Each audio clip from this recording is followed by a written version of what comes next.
Me St. Louis. It takes place at 1:30 on Sunday afternoon. You can go to meetmestlouis.org for information on it.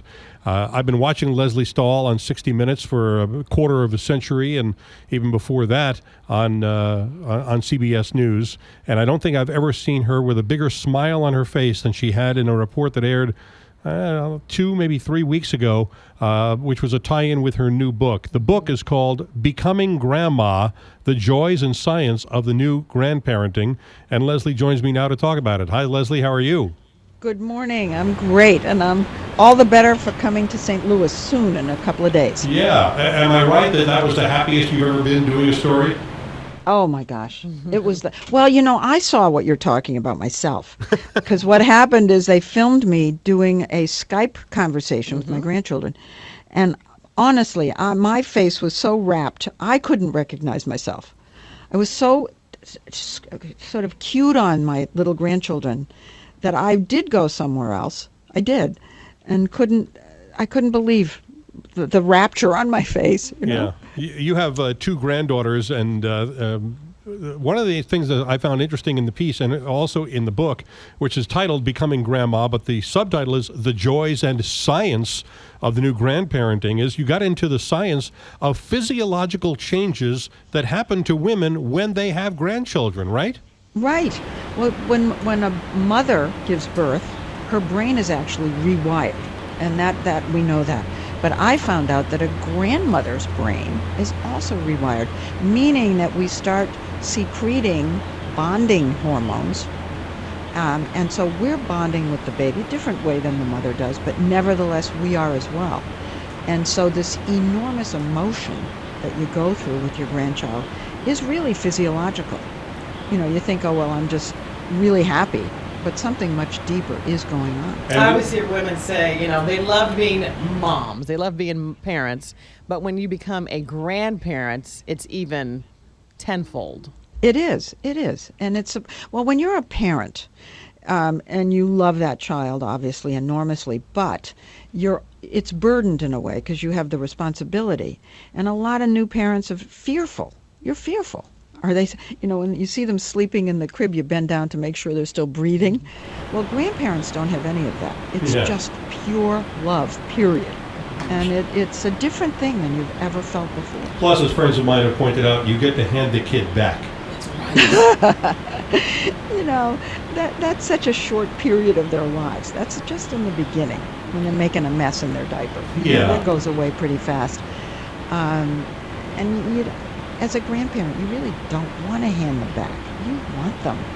Honestly, it's such a foreign territory for all of us when we're new grandparents.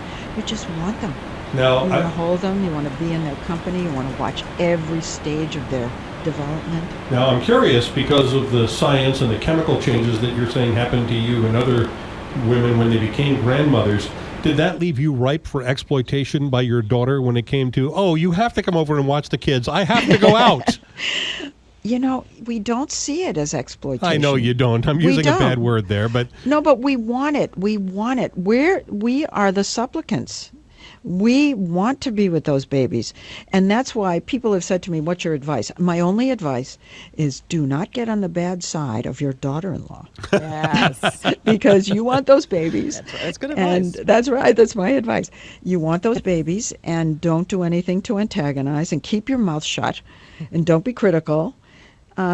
Because once you have a grandchild, that's it. You want to be in that baby's presence. Lesley, there was a time before me, I know, and maybe before you as well, where grandparents were right there around the kids all the time because, everybody lived in the same neighborhood. And to a certain extent, that might still be true. But now, don't we have cases of where grandmas and grandpas are being called upon to raise young kids because both of the parents have to be at work? Oh, a lot of that. And in fact, I call them granny nannies. And you know something?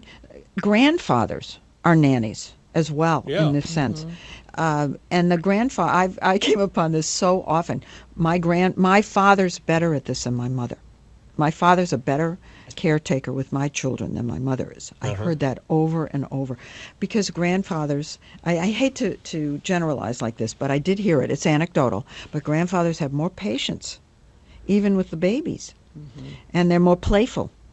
So grandfathers are in there helping just as much as grandmothers are. Also, we're more likely to take the kids off for ice cream. No, grandmothers do that too. Believe me. Grandmothers cannot say no. They can't. I think that there's I talked about the physiological aspect. I think the word no is disabled somewhere in there. We can't say it.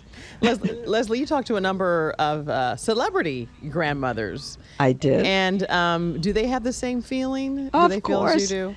This is universal, and it doesn't matter what you do in life. It doesn't matter how much you're making. It doesn't matter where you live. It doesn't matter where you're from. When you're a grandparent, you are having these emotions. Even if you're younger. Now, if you're really young, the prospect of becoming grandparent is kind of frightening. You don't want to be that old. It has an image of an aging aspect to it. But when you hold those babies, it goes away. It doesn't matter how old you are. A grandchild is going to do something to you emotionally that is deep and wonderful. It's an elation that makes you feel so good. Lesley, while you're here, I've got to ask you, if we can get off the grandparent subject for just a second. While I have you, I've got to ask you about this political campaign this year and whether you, as a 60 Minutes correspondent, have to fight Steve Croft and the rest of them to try to do stories about this, or are you purposely trying to stay away from it? No, I'm dying to do stories on the political campaign, and I hope I will. We haven't done very much so far at 60 Minutes. Why? The boss, thinks we should wait until it kind of shakes out a little, and that's fine. That's fine. But I mean, everybody else is doing so much. But with all your years as host of Face the Nation, I think you did it for 8 years or so, you must be chomping at the bit to ask all of these candidates something. I am. When I watch the debates, I'm praying they're going to ask the follow-up question that I would have asked. Yeah, it's a little frustrating. What are they not asking that they should? Well, one of the problems is they start throwing statistics at you and numbers at you, and this is it's to throw dust in your face, and it's very hard to come back when they tell you that their plan is going to balance the budget in 4 years, and you say, well, I know that's not true, but I don't have the ammunition to say, how can you say that given X, Y, and Z? Mm-hmm. So those kinds of comebacks are very, very difficult, and I understand that. Yeah. That's what you want. That's what you're sitting home saying, come on, give me some more statistics to show that they're not being upfront with you. Yeah, or when they throw out any argument, be ready for it. Actually, Chris Wallace did a great job with exactly that a few weeks ago when Donald Trump was saying, I'm going to balance the budget, and Wallace said, well, how? Here are the numbers. You can't. Exactly. Yeah. He was ready for it. When they introduce a new idea, whether it's solving health care or whatever their new plan is, it's awfully hard on the fly to come right back at them. Or how are you going to pay for free public colleges, which Bernie Sanders is pushing, and all of the rest of these. You're right. There absolutely needs to be more of that. I hope you do get to sit down with at least one or maybe more of these candidates along the way. I'm aching to. And you know what? They're basically all grandparents. That's true. Hillary, Trump, and Bernie. Yes. The three leaders are grandparents. Yeah. Send them a copy of the book. Couldn't hurt. How do you know I have it?